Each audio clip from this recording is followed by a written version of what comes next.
My name is Wendy Green, and I am so excited to bring you this second installment of Hey Boomer. Last week, I introduced you to the concept of Hey Boomer, and this week I have my first guest, Doris McLallen. Obviously, Doris and I are in separate locations. I'm in my home, she's in her home, and we are hoping that everything goes smoothly, the sound and the technology and all of that works. If not, then please forgive us in advance, but we are counting on everything running smoothly. And Doris just told me, very timely for the topic that we're talking about today, that this week, today starts National Volunteer Week. So that's awesome. So let me tell you, I'm very excited about having Doris as my first guest and very appreciative that she agreed to join me today. I met Doris through my mother. My mother kept saying, "You have got to meet this amazing, dynamic woman." And my mother was so right. Doris is an amazing, dynamic woman. She has this gentle strength about her, this strength that gives you confidence that whatever Doris says she's going to accomplish, you know she's going to accomplish it. And this gentleness that just makes you want to listen to what Doris is saying. So let me bring her on and then I will do the introduction. There she is. So Doris Hello. Mood. Hi, Doris. Hi, Wendy. Thank Doris, you for having me. oh, yeah. And Doris moved with her husband, Scott, to Greer, South Carolina 7 years ago from Watertown, New York. She retired from a career in public school administration and served 15 years on the Black River, New York Village Board, including 8 years as their mayor. She was the incoming president of the Jefferson Community College Board of Trustees and was very involved in community mediation at the time of their move to South Carolina. Doris has been a member of the American Association of University Women since 1978, and she is very excited to be part of the revitalization of the historic Greenville County branch, which was established in 1920. She has volunteer affiliations, which is very apropos for Volunteer Week. She has volunteer affiliations with the Episcopal Church of the Good Shepherd, Daughters of the King, the Greenville Literacy Association, Public Education Partners, the American Cancer Society Road to Recovery Program, the League of Women Voters, and Moms Demand Action for Gun Sense in America. So Doris, thank you so much for agreeing to be my first guest on Hey Boomer. Well, thank you, Wendy. And I want to congratulate you on such a successful rollout last week of your very first. And this is kind of an inspired project. And you inspired me to say, yes, we'll see how this goes. But thank you. Yeah, thank you. Yes, So, you talked about conversations, and I heard recently Maria Shriver talk about the importance of having meaningful conversations about issues and topics of mutual interest to a lot of people. So here we are. here we are. And so you heard last week that in my introduction, I talked about my vision for Hey Boomer and about starting conversations, like you said, to build bridges of understanding across generations. And what I wanted to start with, Doris, was, give us an idea of your experience as a boomer and your perception of how our experiences as boomers are relevant today. Well, I don't like to generalize, certainly about a whole generation. Um, and I hesitate to even say that there's a typical boomer. We're a pretty diverse group. But I do think of us boomers as coming of age on the cusp of significant change. So if you're out there and you lived this age since the 40s and 50s, I think you could join this conversation easily, and we're hoping you might. I have an example. It's not a very serious one about experiencing that kind of change. I left September of my junior year in college. That was the fall of 1967. And I returned to my college in Northern New York in 1968. When we left, we had curfews in the dormitories, 10 o'clock or 11 o'clock, I guess, on weekends, or on, pardon me, the week and during the week, and then 1 o'clock during the weekends. We didn't wear pants to class. We were gone, 20 of us were gone for a year, came back. There were no curfews anymore. And boys were allowed up into dorm rooms, which was unheard of. And everybody was wearing jeans. That's how fast there was change in those times. We actually did challenge authority a lot and challenge norms. And but at the root of all that push for change was that we cared deeply about issues of, I think, fairness and justice a lot. So boomers got involved early in civil rights, environmental issues, the fight for equal opportunities, education and equity for women and girls, and of course, the rise in protests of the Vietnam War. I love the idea of exploring the paths that boomers took in those times. Like I said, not everybody did the same thing. But in reality, we all care about something as adults. It's what we do about it. And so I would suggest, and I mentioned this to you, Wendy, you like the idea. If you're watching and you have been involved, either back then, in the 60s, early 70s, in an issue, or now, where you can comment, maybe you would just put that issue or how you're involved, maybe an organization, maybe you are a leader in some cause that means a lot to you. So let us know, and maybe we'll do something with that. What are the actions that you might be taking, or that I did? I joined a lot of organizations over time, took leadership roles in my community, joined public protests, never got arrested.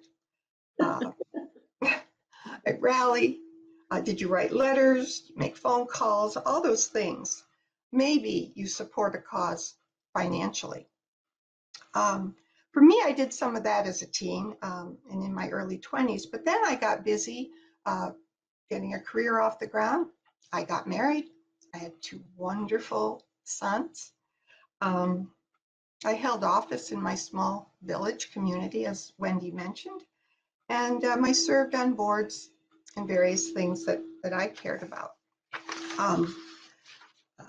But in recent years, there was an issue that came to the fore that touched me to my core, a place where the seeds had been planted when I was just 17. The issue was gun safety and the need for stopping senseless gun violence. So, Wendy's goal with Hey Boomer is that we listen to each other. This can be a controversial topic, I know that. When I thought of a story that impacted my life and that led me to work on something I came to care deeply about, that was it. And it was a part of the story that not even people who may know me pretty well might know, because I didn't talk about it a lot. It's a family tragedy. Tragedy touches lots of families in different ways. But if you're ready, Wendy, I'll tell this sad story. Yeah, Doris, and I know, and I appreciate what you've said so far about how change affects us. And, I know you're going to tie this into activism, and with wisdom and perspective. And I'm sure it takes a lot of courage to share this. So thank you for being willing to talk to us about this. All right, thank you. Well, happened when I was a freshman in college. I'd left home to go to a school 5 hours away, left mom, dad, and 4 brothers whose names are John, Bill, Don, and Jim. And what happened was one night I was at a party, dancing actually, and I felt a tap on my shoulder. Turned around, it was my dorm director and RA. The looks on their faces said it was very something bad, and that I needed to come with them right away.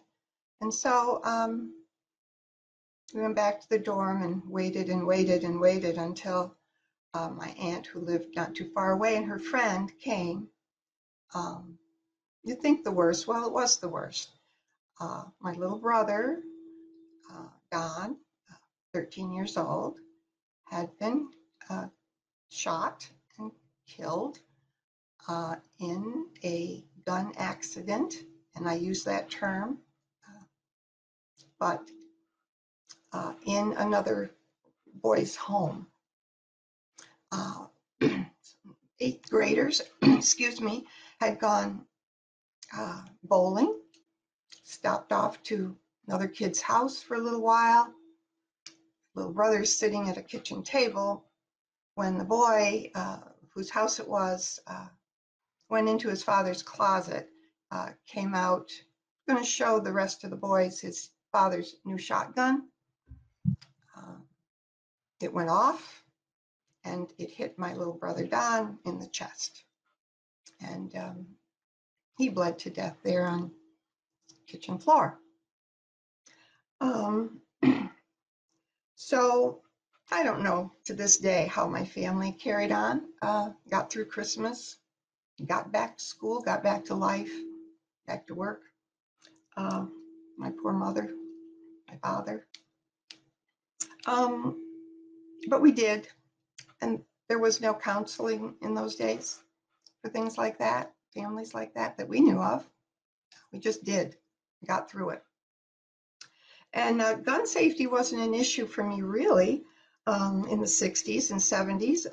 But then in 1981, some of you will recall, maybe all, there was an attempted assassination of President Reagan by John Hinckley, and he lunged towards the president and he let off rounds, and he hit a man, his public relations secretary, Jim Brady, in the head. And Mr. Brady was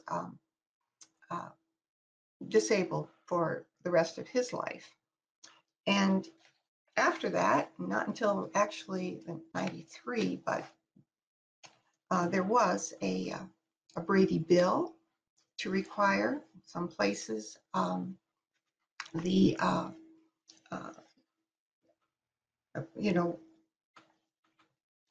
waiting period for people to get guns, so that people like John Hinckley, who had a history of mental illness, would not have a gun. But after that, I joined the Brady campaign and got involved. And there wasn't a whole lot more that went with that, except maybe you'll all remember not that long ago, Gabby Giffords, young congresswoman, and 7 people were killed. And she was attacked in Arizona in 2012. And it's been getting worse ever since. Well, I joined the Giffords PAC, send money, do stuff.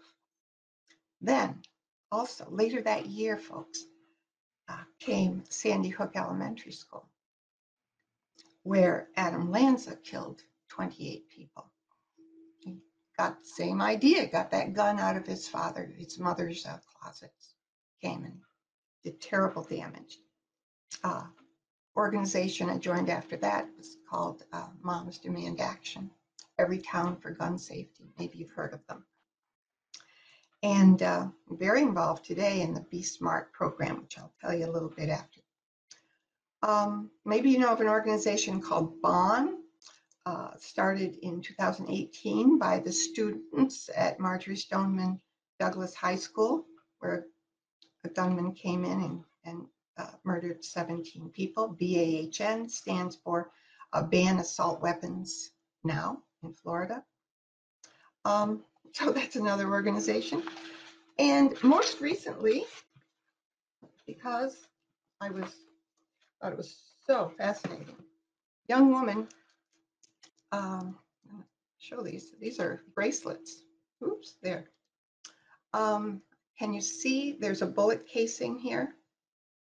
Young woman, Susan Kennedy, started an organization for parents, especially of children who have been killed in gun violence.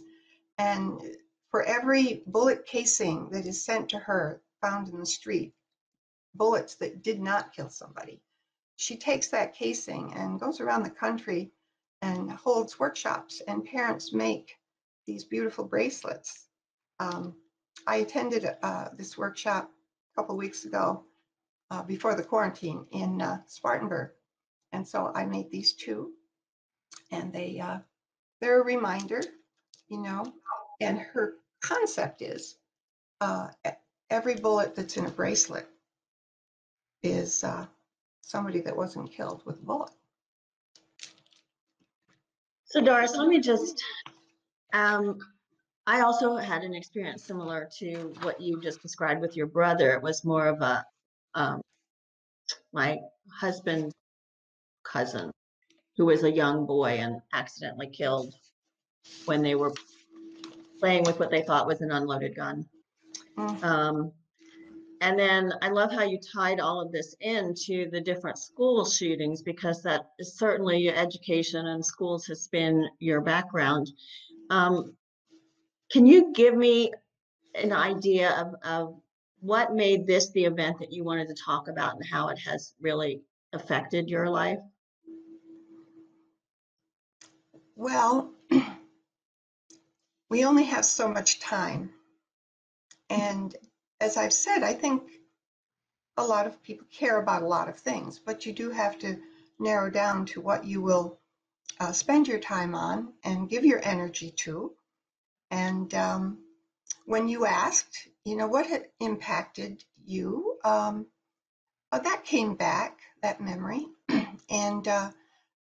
And the activism, you know, the things I'm doing most recently, this program, Be Smart.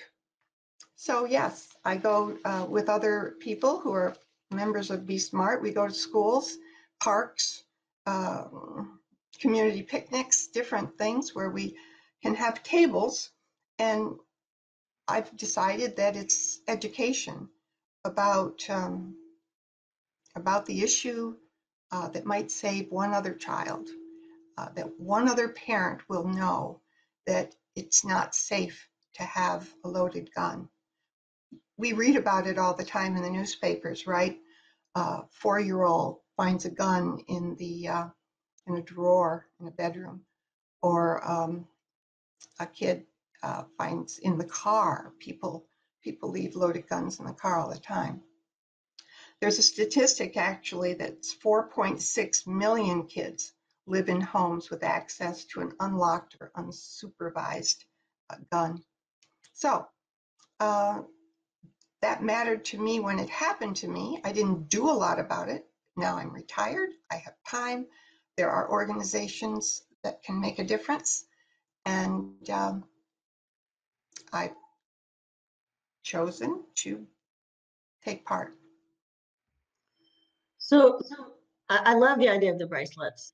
So does my sister. She mentioned that in the comments, because I think that's an excellent way to turn something negative into a positive. And that's part of what we hope to do with this. Now, the education piece that you're talking about, it's not about banning guns, it's about gun safety.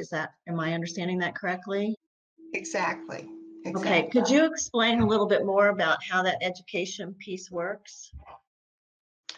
Well, the word SMART stands for secure. So you want parents through literature or talking to them directly. And a lot of the communities that we're going into are places where there have been a lot, there's been a lot of violence. I don't have to tell everybody, but look at this. U.S. mass killings reached new high in 2019. It's endemic. It's a bad thing. A good thing, this was in the news this week, last month was the first March without a school shooting in the United States since 2002. So that says something. So we talked to parents about the importance of securing their guns in their homes and vehicles, how they can model responsible behavior around guns for their kids. They should ask. This is a big thing. Your child is going somewhere to spend the night, and you know those people, but not real well. But you suspect you ask usually if they're going, if your child has an allergy, you're going to ask or tell them, gee, he can't have bananas or peanuts. But you might ask, are there guns in your home and are they secured? Also, guns in homes like that are hugely responsible for kids and suicides. And that's how the program works. Please invite us. We go to pediatricians' offices too. We do lots of things. There's a real active group in Greenville that does this. So Yeah, I don't know all the answers to this. It's a difficult topic. And that's an interesting question. I would never have thought to ask that. Obviously my kids are grown, but I would never have thought to ask that when they were younger. Are there guns in the home and are they secure? Right. Interesting. Right. So where do we take this from here, Doris? What are like one or two things that you think you would really like people to take away? Or you asked about things that people are involved in. We see women's rights, Susan G. Komen, Rotary. Wonderful. They are important things. Yeah. So what are so one or many two takeaways that you would like from sharing this today?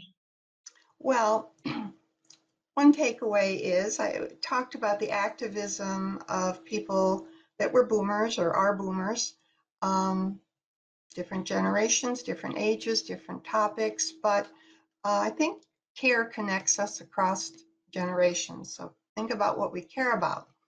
We all care about something, and there's so much need about lots of things. If we give it time and thought, but we have to give it time and thought. The question is what we do.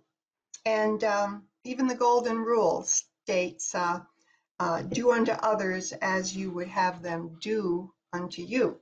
And a good friend of mine recently pointed out the key word there is do. And not to just think about something or talk about it, complain about it, fret, just worry. There's lots to worry about, but the word do.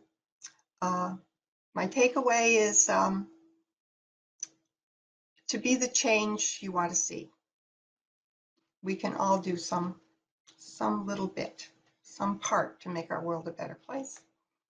And just show up. I used to say that a lot. Just show up. Get involved. You don't know exactly what you can do, but show up. Yeah, great takeaways. Gandhi used to say, be the change you want to see in the world, right? I didn't make that up. Yeah. That's what he said, be the change you want to see. Yeah, and just show up. I love that. Yeah. Sitting by the sidelines doesn't change anything. No. Yeah. Well, this was awesome. Thank you. Kathy says amen to that. People appreciate what you have shared. I'm sure that was a difficult story to bring up and memories to bring back. Yeah, Um, I'll just add this, and it doesn't, I don't say it out of, uh, you know, holding on to a lot of feelings about it. At the time, there were a lot of feelings about it, but it's about attitude. I stood next to my grieving mother in a funeral parlor, and bless them, that family had the courage to come to the funeral parlor. oh, And, you know, every eighth grader in North Tonawanda, New York, ninth grader, those kids were all horribly, you know, impacted by this loss and this tragedy. But the father stood there and said to my mother, we're so sorry, Mrs. Chilton, but these things just happen. oh. No. So now I'm the adult in the room. These things just don't have to happen. They don't have to happen, right? No. They don't have to No. happen. So, And so when we get, where is this? Can you see it? It's out in Oregon. Yeah, activists push for strictest gun storage law. You know how they are in Oregon. They're not like South Carolinians, but they're, you know, uh, little boys and girls in South Carolina are also at risk. So well, do and thank something. you. Yeah, thank you for what you're doing as far as the education piece, because I think that can definitely save lives. So We thank hope you so. for that. Yeah. And you know, I can see the comments here. People really have appreciated what you've shared. So thank Thank you, you, my first Wendy. guest. Yay, Thank Doris. you. We're a little rough around the edges, but Oh, we we did did it. good. I think we did good. Got my guest for next week. Her name is Joni Kraft. Joni retired from the CIA, and she and I worked together at a company that did travel risk management, business continuity preparation, and we also did training for people traveling to high-risk locations. But the biggest impact on life lessons that Joni experienced was from her diagnosis to her recovery of breast cancer. And she is going to talk about that next week, again at 1 o'clock on the Facebook Live on the Hey Boomer channel. So I hope to see you all there. Thank you again, Doris, for Thank coming. you, Wendy. And my name is Wendy Green, and this is Hey Boomer.